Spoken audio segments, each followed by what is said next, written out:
most of us know astrology or came to astrology from sun sign, but that's actually very, very recent. It really kind of started to come into vogue in the 1800s when you started getting mass-produced horoscopes. Actually, if you know the name Alan Leo, he was one of the first people who decided that, hey, he could print out all the different sun signs and different planets and signs and just assemble them to send somebody a horoscope. And Evangeline Adams here in the United States did the same thing. And in the 1930s, a man by the name of Naylor had a proposition to do a newspaper horoscope for Princess Margaret when she was born. And it was pretty popular, so pretty soon he winds up doing that and our newspaper horoscope got started. But none of those are really astrology. It's a tiny bitty subset. The other thing, of course, I'm sure that you have heard questions or maybe encountered or even thought yourself of what can you do with astrology? And there's some things that you cannot do.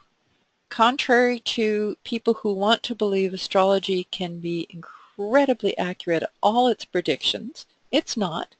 It cannot tell you winning lottery numbers or tell you for certainty exactly what will happen, like will you get married next year, or will you marry the person you just met, or if a rich uncle has died or about to die, it can't tell you exactly when that may be, although it's possible it can give you a hint, but not for absolute certain.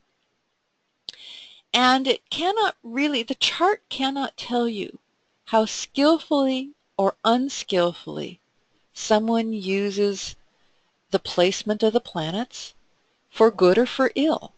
So you can't always tell by astrology that someone, that you are going to trust someone just simply based on their chart.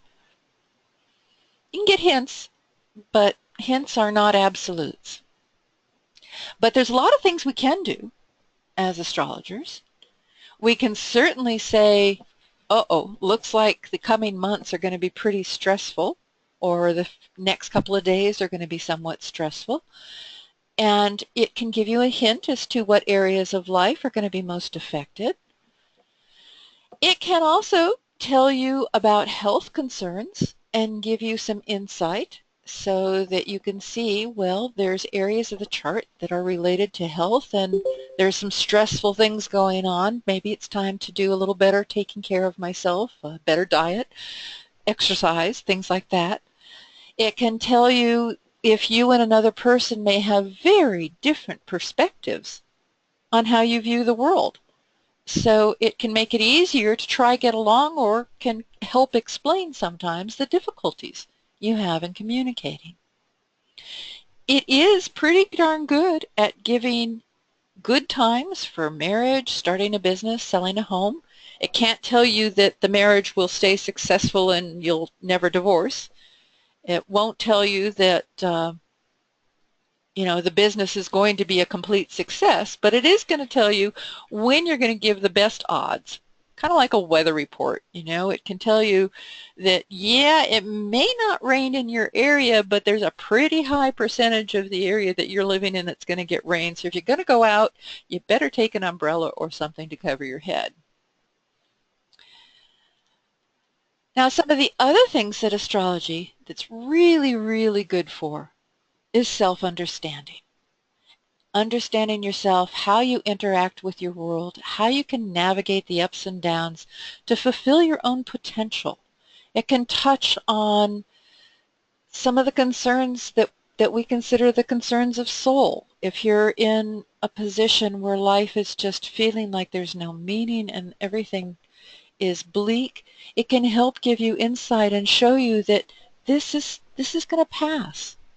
Not everything never stays the same. It can be very reassuring in that way that, oh, Lordy, I'm having this particular situation and it feels like it's gone forever. It will go on forever. And you can look at an astrological chart and get a feel for when things will be changing, which is often a wonderful thing.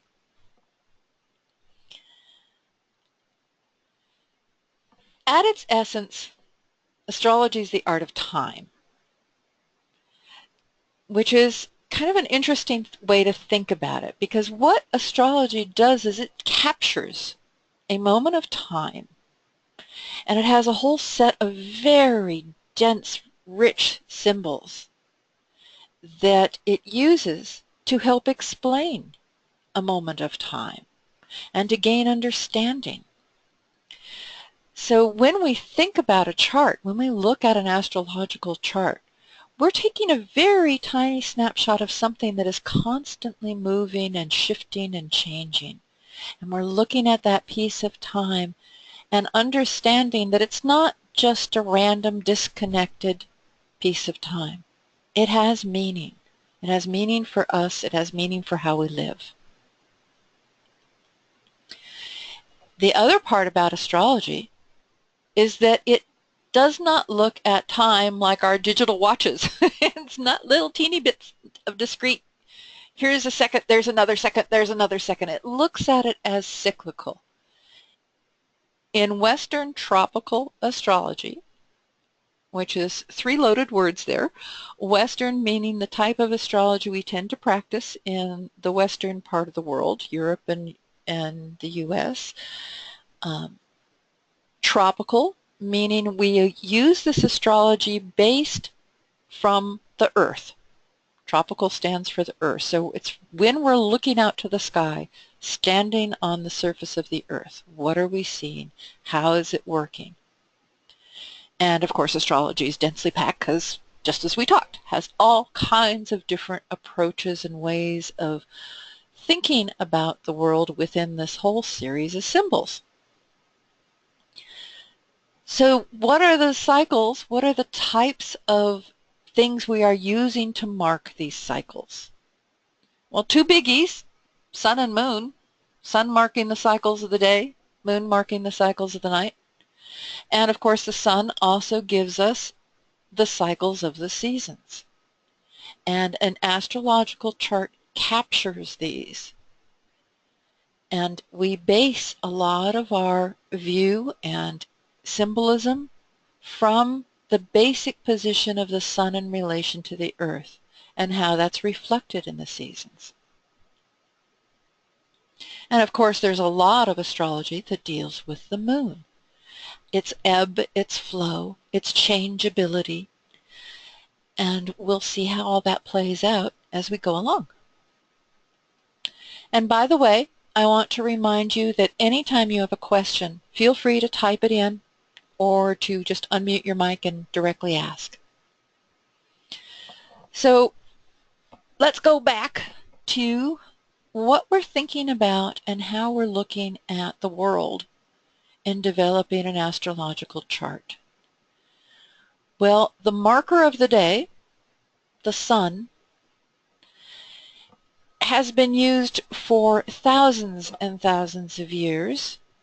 Here's a picture of Stonehenge marking the position of the sun, and it was set up so that you could mark not only the sun in the solstices and the equinox, but you could mark the moon as well in certain aspects of it. They've discovered that the stones that survived had a whole ring of markers that also were used as moon markers.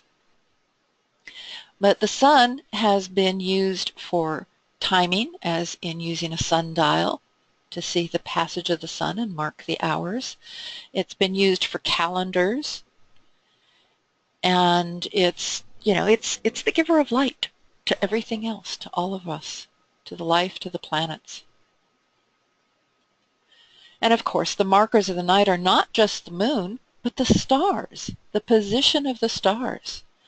Now, agricultural tribes tended to use more the sun. Nomadic tribes tended to use the moon and the stars as their markers for the changing seasons, for where they were located, as a way to navigate. The stars particularly have been important from ancient times as a way of orienting ourselves. And this wonderful view in this picture of the Milky Way is something we very seldom get to see anymore because most of us live in cities. But if you've ever do have a chance, or if you've had a chance, think about how amazing it looked. All these stars in this dense, dense packed area. And then there's, you've got some of these that don't stay still, but most of them do.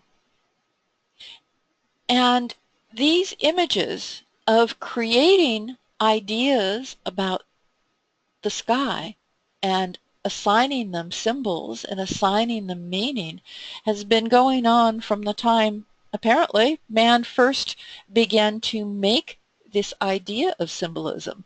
In this tusk of wood over here, they've recognized that as the constellation of Orion, and it's 32,500 years old. This is one of the most recognized star symbols all around the world. It was a sun god of the Egyptians, Phoenicians, called the Strong One by the Arabs. In Africa, it's not a man, but it's three dogs chasing three pigs. So it's particularly focused on these three stars in the middle. And it was used as one of the ways of making a calendar. So we've been marking events by the stars. This is from the cave at Lascaux, which is what is that, 25, not millions, but yes, 25,000 years ago, not millions. Here we go. But here you have the Pleiades up here with Taurus the bull. This was also in a time frame where the bull was very important. The sun at the spring equinox was in what we now consider the sign of Taurus. We have an echo of that coming through even in the repetition of time as the sun cycles through the 12 signs of the zodiac through the precession of the equinox. Comes around about every 25,000 years. Over here on the right, we have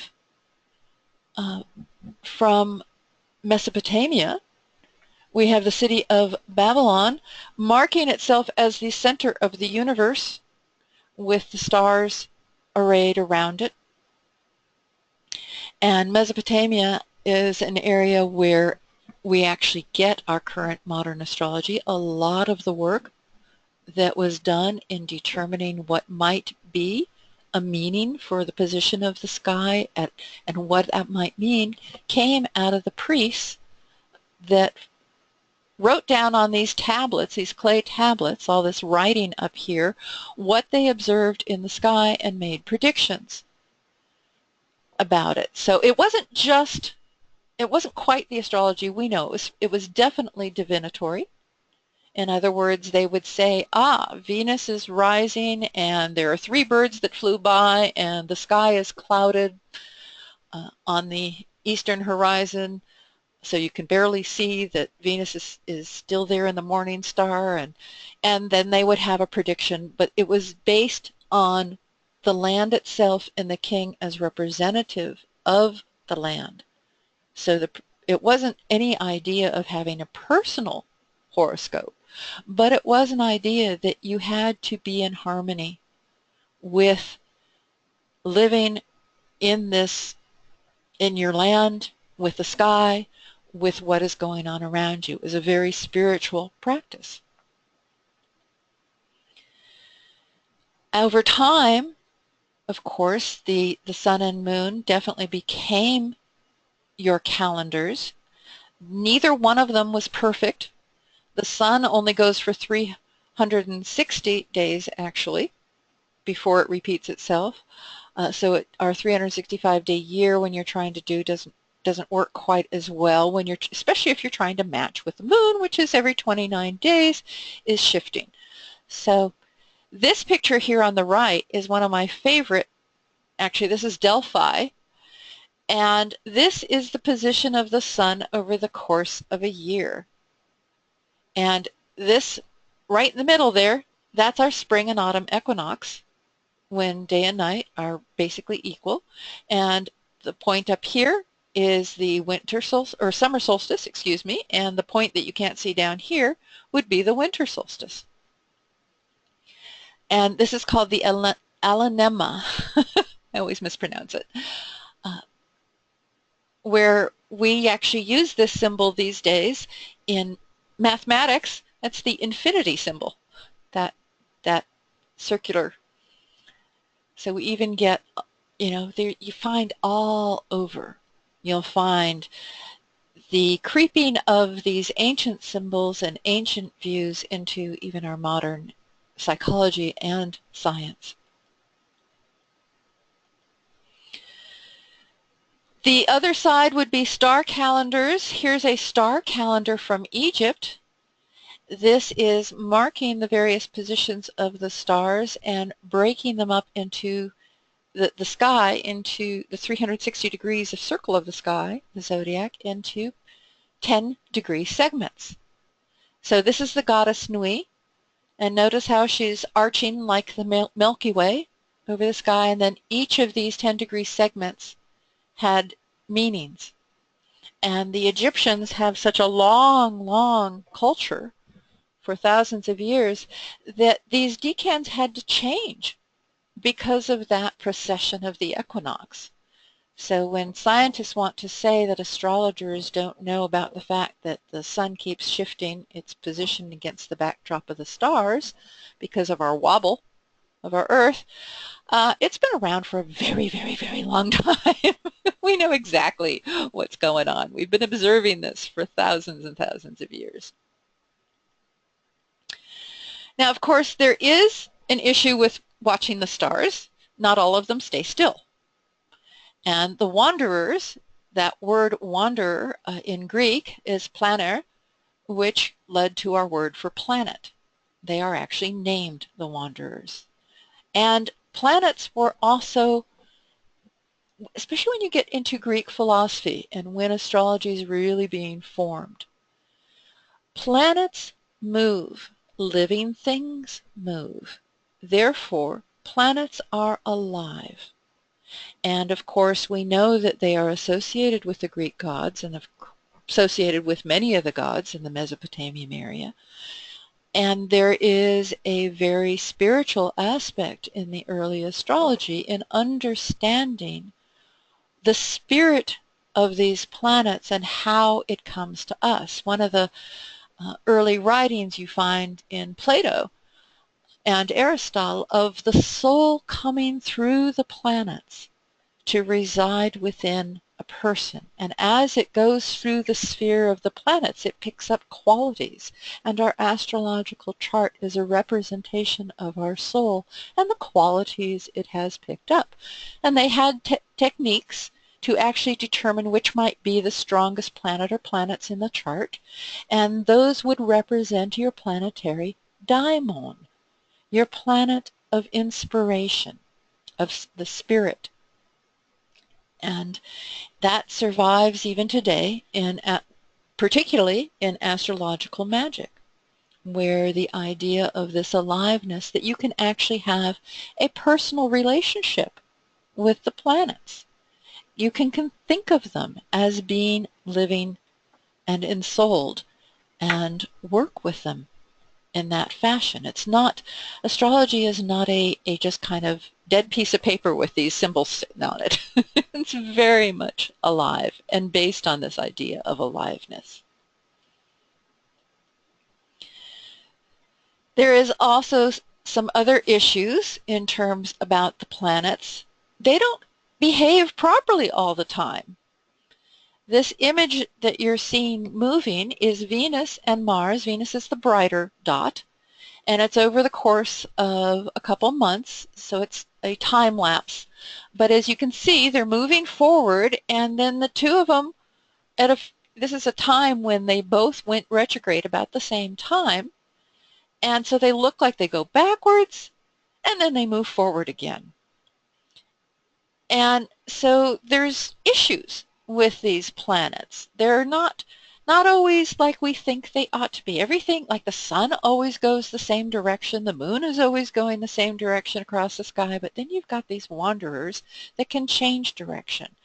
And that becomes part of their meaning and part of the feeling of why they're alive, and part of why, when you think about planets that go retrograde, which is this backward motion, we tend to have a feeling that they're no longer operating like they should. So it's either that their energy has gone inward, or that perhaps they're, with Mercury retrograde, I'm sure everybody knows of Mercury retrograde, be careful, that the trickster is having a chance to come into play.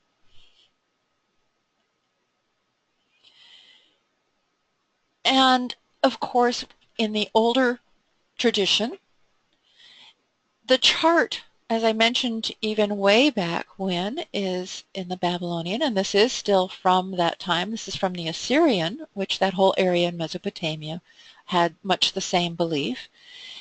And this is from the 8th century BCE. This is the text where it's talking about that idea of when the moon, here's one. If the moon becomes visible on the first day, reliable speech, the land will be happy. If the day reaches its normal length, a reign of long days. You can see it's very definite, specific for the king. And this was the stars and the planets and how they were against the backdrop of the stars was divinity speaking to us. And the priests then kept these records for quite a few thousand years, and had this buildup of knowledge over what they observed. Of course, it's probably not quite to think of it the same way as we think of our science, because this isn't just a measurement. This is also a capturing and memory and tradition. So and culture that's going to influence it, but it forms the basis of what we do today. And by this time, where you get the lion horoscope, things have been formalized, particularly when Alexander unites from India through to Egypt, and he dies and his generals take over, but that whole area is now, you've got travel back and forth. And you have the Library of Alexandria gets started by Ptolemy I, which was one of Alexander's generals, and people are gathering together to share knowledge. And so by this time period, 109 BC, which is the lion horoscope for King Antiochus in the city of Nimrud, by this time the Greeks have chimed in on the very philosophical, logical, organized basis, and we have Hellenistic astrology recognizable as to today, with very much the same meanings and symbols, and not a whole lot of change up until much more recent times when you're getting to the late 1800s. But this is a horoscope. Not like one we're used to, but here it's mapping out the stars, but you also have certain planets up on top here, and so it was representing when he started his reign. And because of the position of the planets and the stars, they were actually able to look at the sky, the scientists were modern day, and determine he began his reign here on July 14, 109 BC.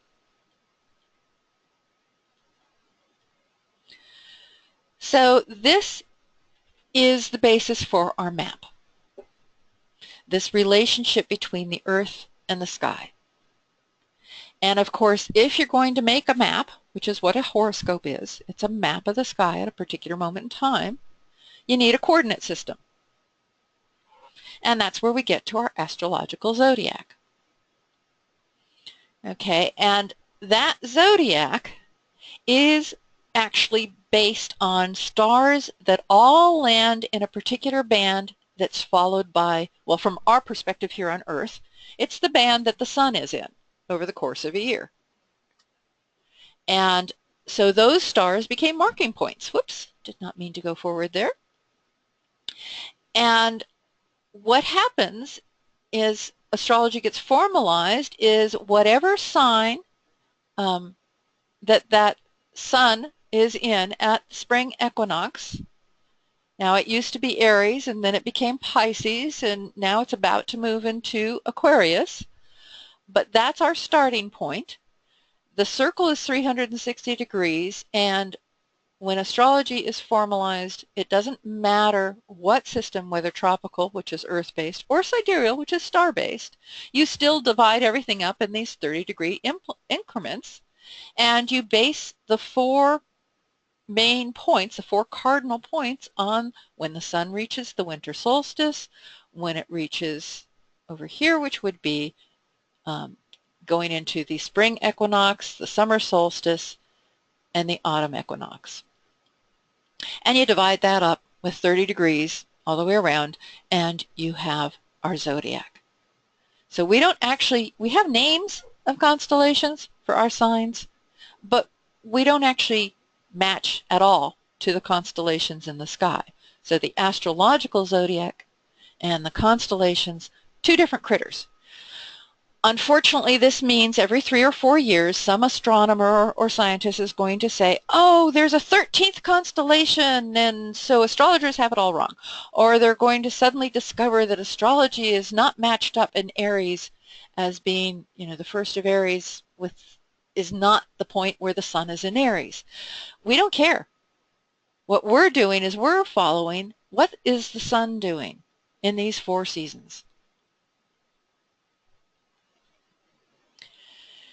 Now, that horoscope was 109 BC. Well, even earlier than this, we had, as I said, right after Alexander, you have Hellenistic astrology very much formalized, and you've got an incredibly sophisticated set of tools to do astrological charts. This is the Antikythera mechanism, and this is a model of it. Here's what it looks like. But this is a model of how it worked. It's the series of gears that as you turn the gears, it accurately portrays the planetary movement. And you can go forward and backward.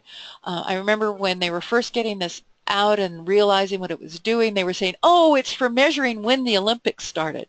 Every 4 years. Right, like you're going to make this complicated of a mechanism for just to do an event every 4 years. I don't think so. Astrologers looked at it and went, okay, there's their ephemeris. This is where they're tracking where everything is. So you can be accurate. It's an incredibly sophisticated piece of machinery.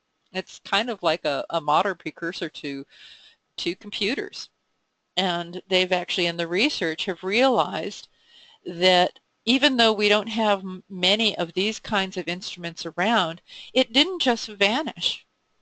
And there was a reason when clocks became so popular in modern Europe that this whole gear kind of mechanism seemed to almost show up out of thin air. It wasn't. It was part of a long tradition, not nearly as sophisticated as back here because a lot of the knowledge had been lost. But still, this idea that you could use these gears to track was in vogue. So suddenly we have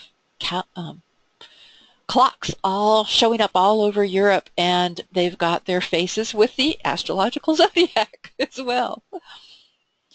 And here's what an older chart would have looked like.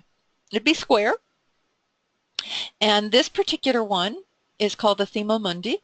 It was the chart of the world. It's a theoretical starting point for the universe, where all the planets were in the signs and positions that they are strong. This actually repeats. So you have Saturn here, then Saturn doubles over here. You have Jupiter here. Jupiter goes next to Saturn on that side. Mars then comes, then you have Venus, and then you have Mercury coming. So you have Sun and Moon each taking one sign, and every planet takes 2, a feminine sign and a masculine sign. We'll talk more about that a little bit. Come on, move. Okay, so here is the chart, and the signs themselves. Okay, here's Cancer, here's Capricorn. Okay, so this is different than our modern charts. The Thema Mundi started with Cancer. It did not start with Aries. If you've ever seen the picture for a medical astrology where you have a picture of a man and they have Aries at the head. Aries is the sign that rules the head, moving down to Taurus, ruling the throat.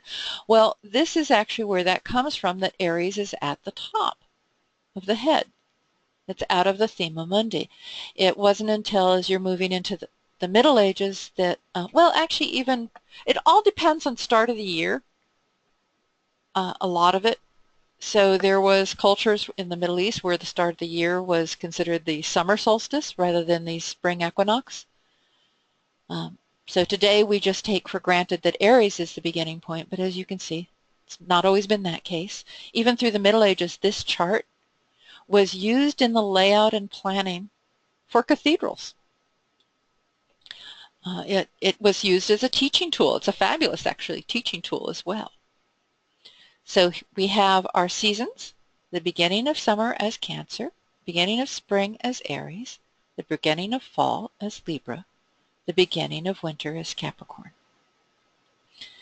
And then you have the sign that represents the middle of the season. So if summer begins here in Cancer, the Leo sun here, sun-ruled sign, is that middle of summer, and Virgo is when summer is ending and fall just getting started, and then Libra is the next starting point. So each of these 4 angles, we have often heard about the angles. Well, here are these 4 angles. They're representing those starting of the seasons. And here, if I fill in all the rest of the planets, then this, you can see the symmetry. Moon goes to Cancer, Sun goes to Leo, then either side gets Mercury, and the next 2 get Venus, the next 2 get Mars, the next 2 get Jupiter, the next 2 get Saturn. It's a very elegant system. So how do you map and where do you figure things out? Well, this is actually a really good diagram. This is the Tropic of Cancer up here, Tropic of Capricorn. This band between these 2 lines, that's the band of the ecliptic. And this is where you're going to find the planets and where you will find the sun. Now, of course, it makes this wavy line because we flattened out that circular Earth. That's why, otherwise it wouldn't look so wavy. But it still is going to have some wave to it because the planets are going to be found somewhere within this boundary. And if you've ever heard the term out of bounds, well, that comes from when a planet has strayed past this boundary line.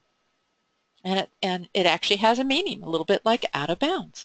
That planet is not sort of not being quite as controlled by the sun's path. This is like the road for the sun, the ecliptic. And when we're doing a chart, we're taking this circle of the Earth, we're flattening it out, and these long lines would represent the lines of where you find the signs. So this is about every 2 hours of distance between these lines in this particular drawing. So each of these would take a sign, and then you could place a planet in it. That's what our chart does. It takes the longitude.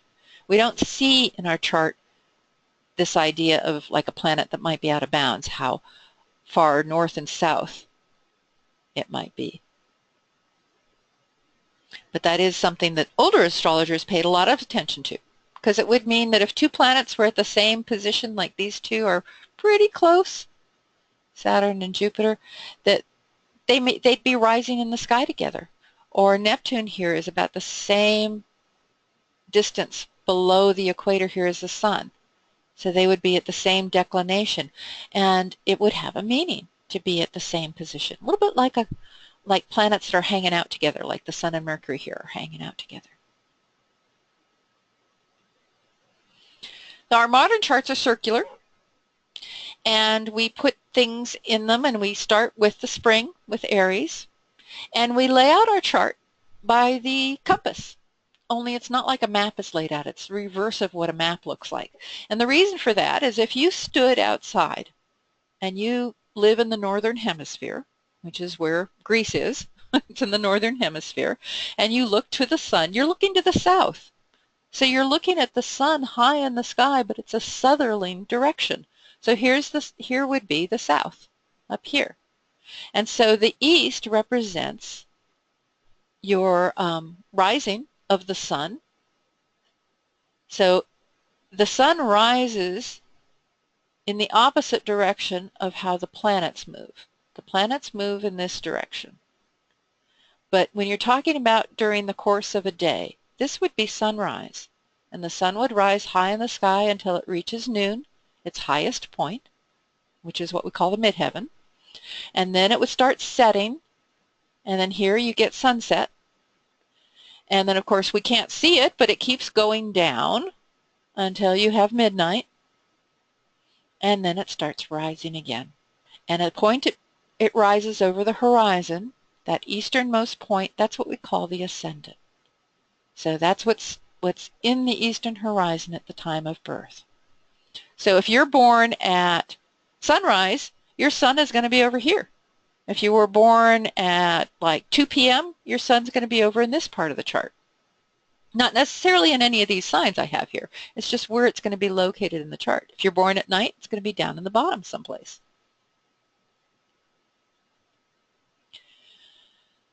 So I think I've already covered this. We start Aries because it marks the spring equinox. So here's that band of the ecliptic again, chopping it into 30-degree increments, sticking the signs in.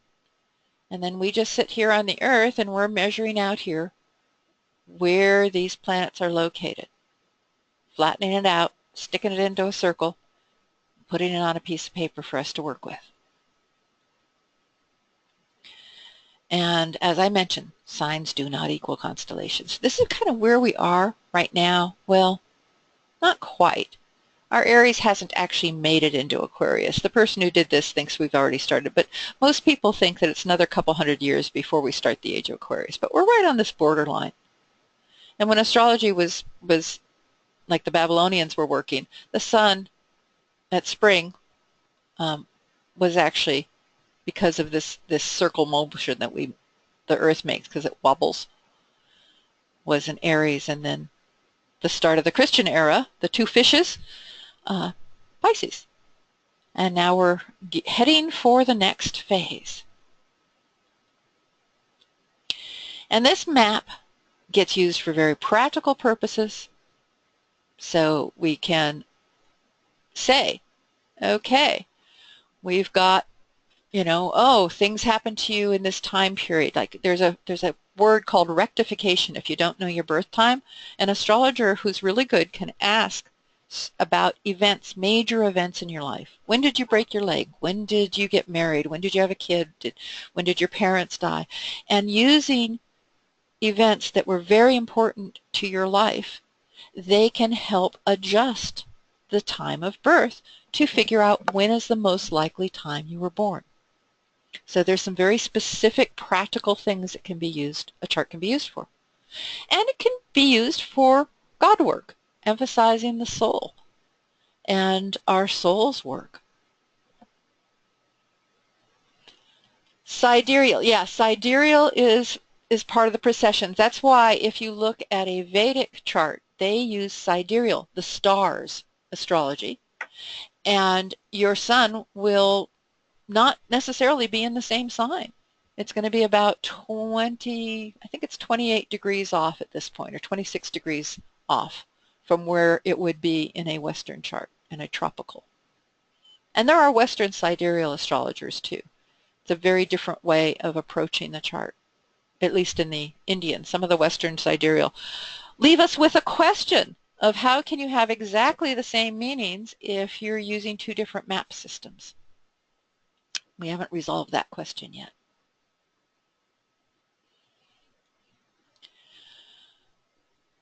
So today in this world, we, before astronomy and astrology, the science and the art were married. And most astrologers would not even have understood if you tried to make a real distinction between them. Like Johannes Kepler, when he was hired for the University of Graz, he was hired as the mathematician, which was a prestigious post. What it meant was he taught not he taught astrology, he taught astronomy, he taught math, he taught things with numbers. But part of his duties was not just teaching, but it was making predictions. And he got a raise after he made two really, one about a flood, and I can't remember now what the other prediction was, but after a couple of years they gave him a raise and a better position within the school because his predictions were accurate. But today, astronomers don't play in meaning. They're primarily concerned with measurement.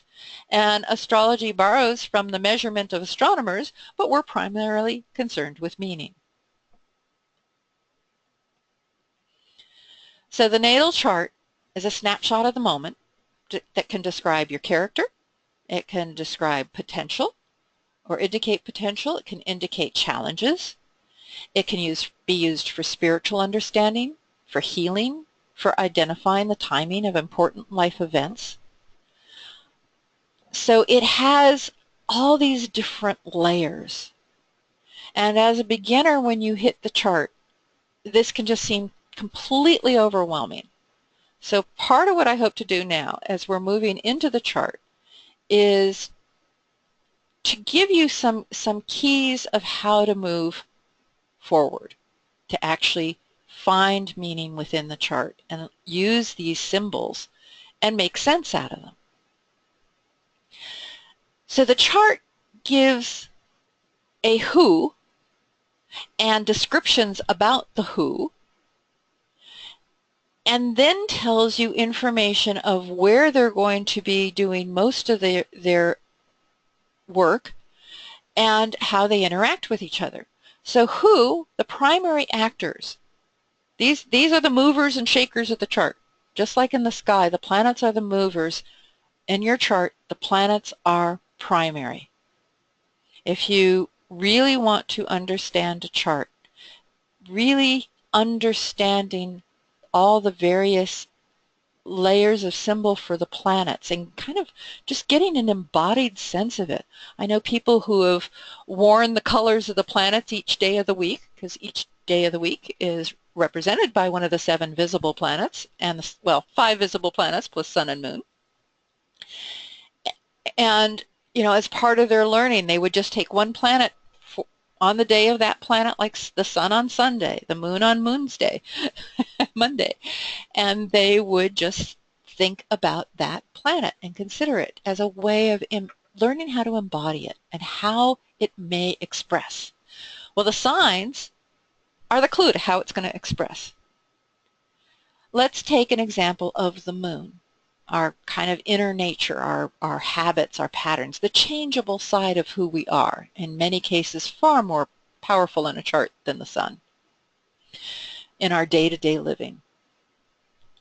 Well, the moon in a sign that's all hot and fiery and doesn't want to shift or move, like fixed fire Leo, is going to be a very, that's going to be a very brightly burning moon. It's going to be a moon that has, passion is another word that we get, or fiery kind of moon. Our language still represents all the astrological symbolism. And it's going to be very steady burning because that Leo is a sign representing the middle of a season. It's fixed in place. Well, that kind of emotional, internal, how we deal with the world is going to be very different than if the moon is in Gemini, which is very changeable sign. It's represented by the element air.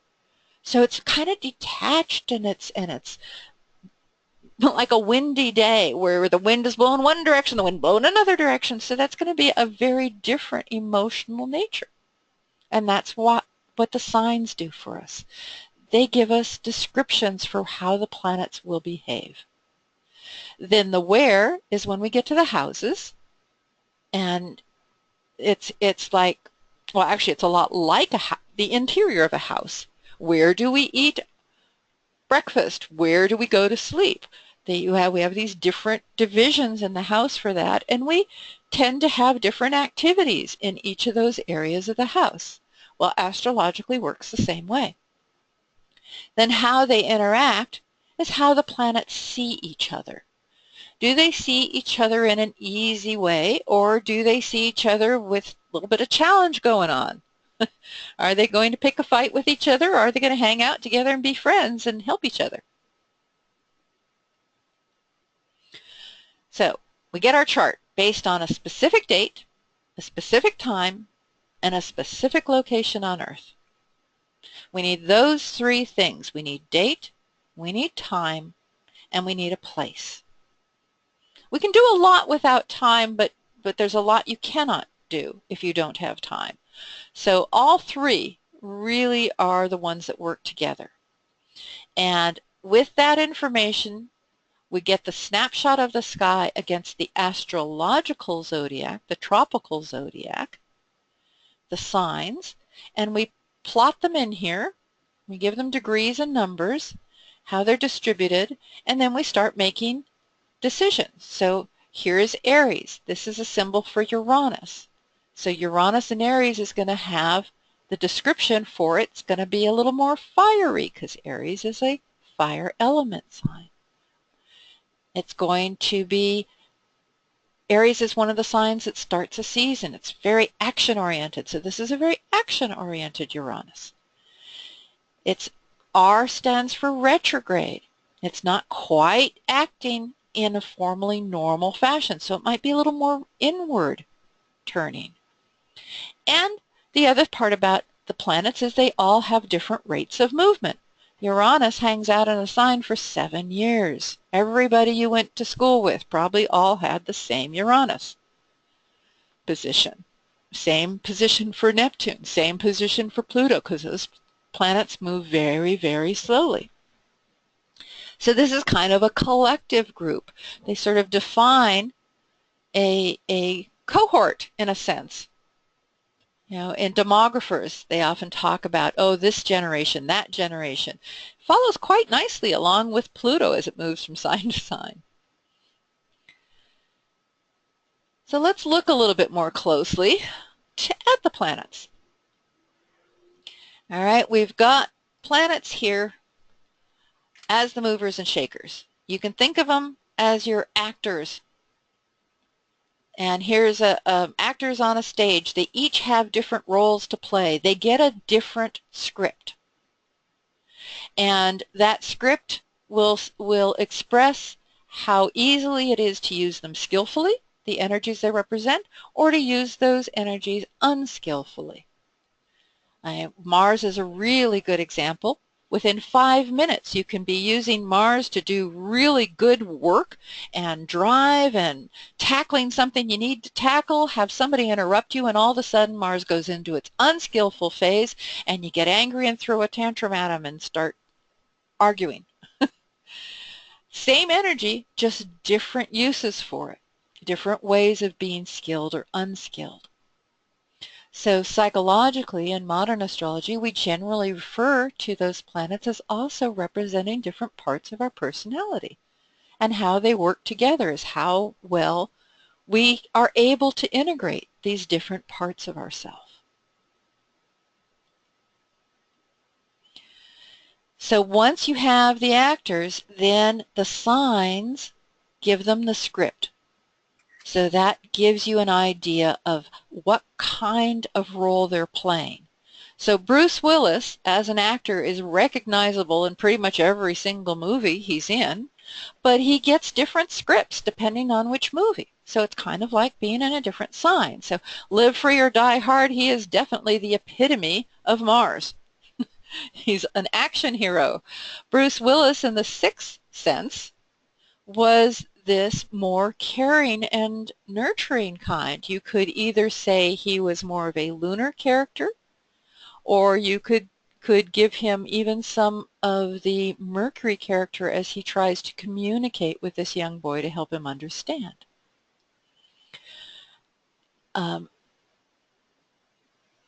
And so the script that he gets here is, I'm Bruce Willis in very fiery action-oriented. Here, I'm Bruce Willis in very emotionally connected. So if we were going to use signs for this, here we would say Bruce Willis is more in the fire signs, which would be the Aries, ruled by Mars, which definitely I think is much more likely, but or it could be that parts of him in this script are the Leo side, where he's becoming an authority and standing forth, or the Sagittarian side, thinking of new ways to do stuff, but still being very fiery. In the sixth sense, it's more like a watery, an intuitive, an emotional, connecting, emerging, understanding.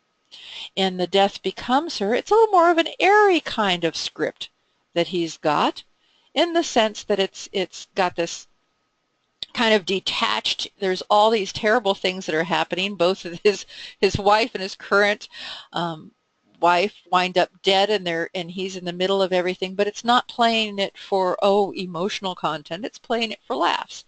It's much more airy and intellectual about the whole thing, and playful. So that's how we can think about throwing the planets in different signs. And let's get down to the nitty-gritty of it. What planet are you from? Planets can describe your physical characteristics of the body. They can describe how you express different qualities of being human. They can describe spiritual qualities. So you can use them on many different levels. We're going to be pretty basic today. Some planets are easier to deal with than others. That's just the way those energies work in terms of being human.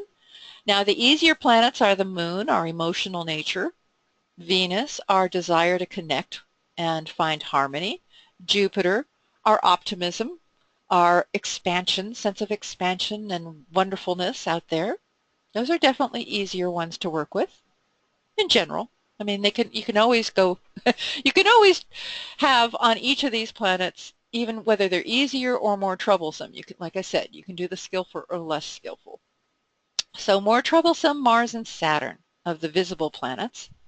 Mars, that planet of drive and energy that can either get things done or destroy. Saturn, the planet that says you can't accomplish everything you want in the time you have allotted. So Saturn makes us discriminate. Saturn draws boundaries and says, nope, can't, nope, can't. Whereas Jupiter says, yes, everything's possible. Saturn says, yeah, but. Then the three outer planets that we are not able to see without a telescope, these move so slowly, and they're much more collective. They're kind of like the environment we're born in a sense. That's one way you can think of them. You know, we're born in a particular time frame, so we have certain issues within that time frame that we have to deal with. And these planets, because they are the way they're so slow, they're not visible, they do tend to raise problems for us. Uranus is the one that, you know, it can be that spark of genius sometimes, give us that sudden insight, or it can suddenly change everything, pull the rug out from under us.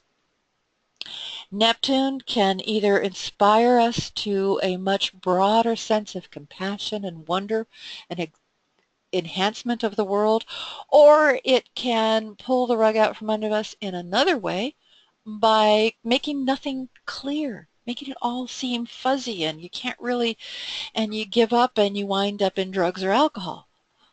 Pluto is a sense of we have the power to move or control, but it can also then just take us over, because it also is related to this idea of transformation and having to die before you can be reborn.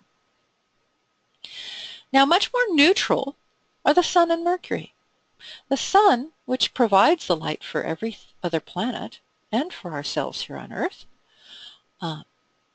is, you know, that's the sun sign astrology. It's kind of the basic core. It shines equally on both good and bad. So it's much more neutral, and so is Mercury, Sun's closest companion. All right, so let's talk about these two lights, the Sun and the Moon.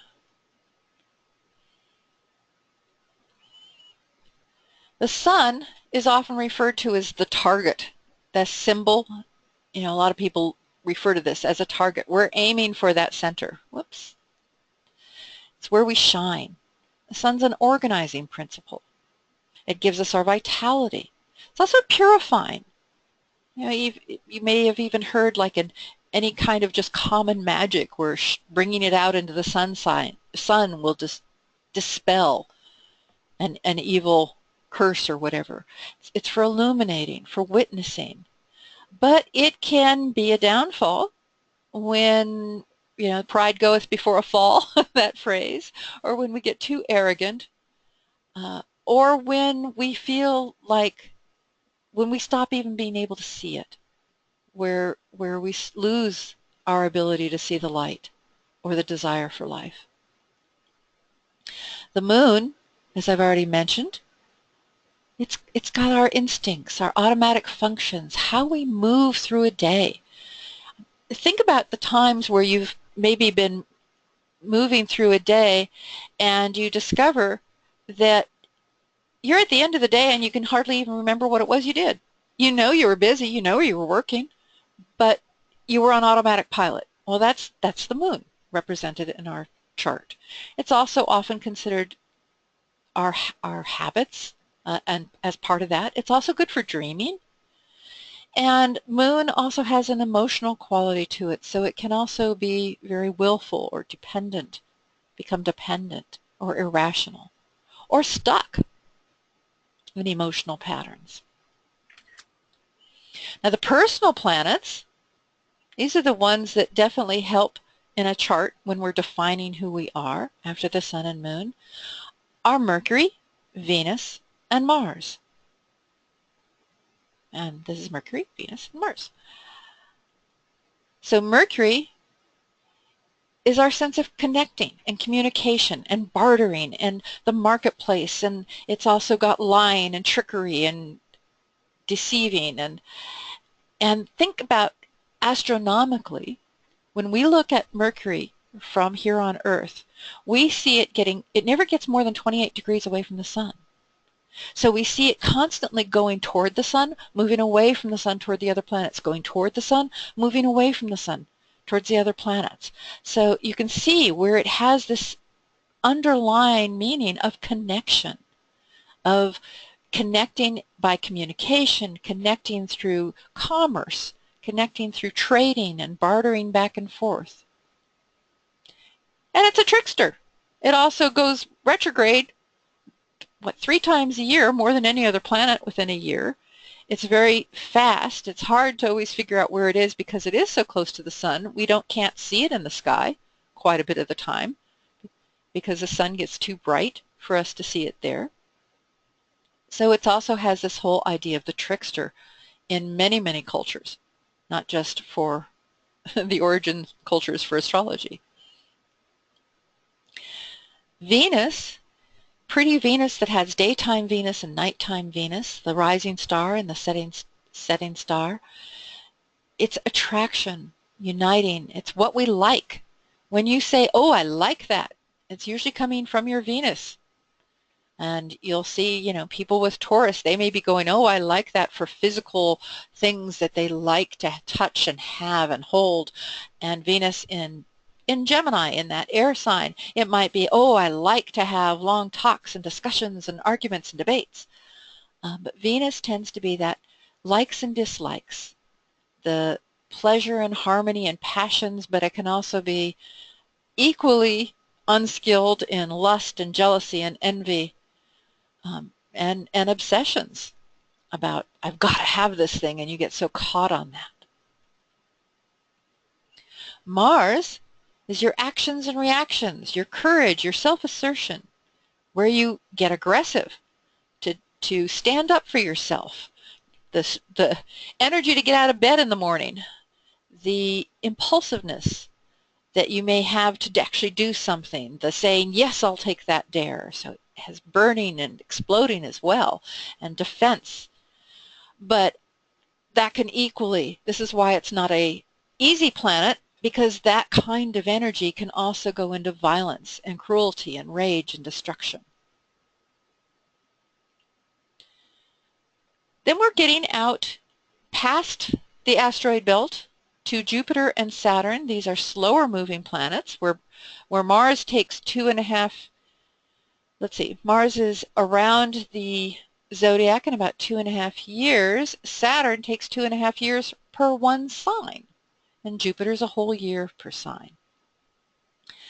So Jupiter and Saturn are considered social planets. Like I said, you will, when you go to school, elementary school and middle school and high school especially, you are usually with fellow students who all have, they may, if you're all born in the same year, you may very likely all share the same Jupiter.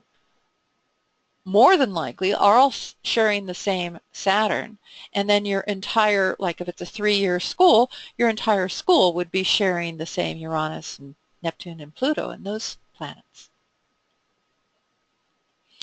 So Jupiter's the abundance. This is, you could, Jupiter and Saturn, you can go yes and no.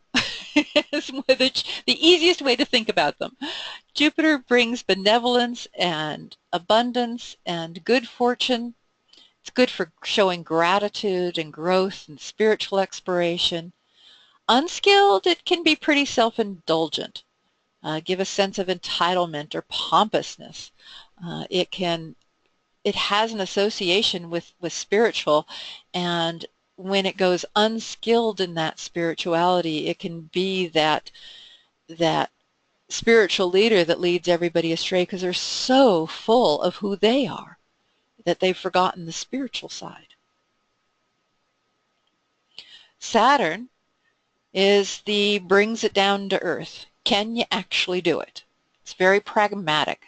It'll structure, it has boundaries, and it too can, of course, be very difficult at times because of this idea of boundaries, because it can say no. It can also get into depression. Saturn is definitely associated with depression, of fear, where you may not feel confident in yourself. And it can get very, very rigid. Then you have the invisible planets. These are our generational planets, as I was mentioning, Uranus, Neptune, and Pluto. So Uranus is that drive for the individual to be an individual within the larger culture. It represents the breaking of the old patterns, of bridging the unknown and the new, or the not the unknown and the new, but the known and the new, the known and the unknown.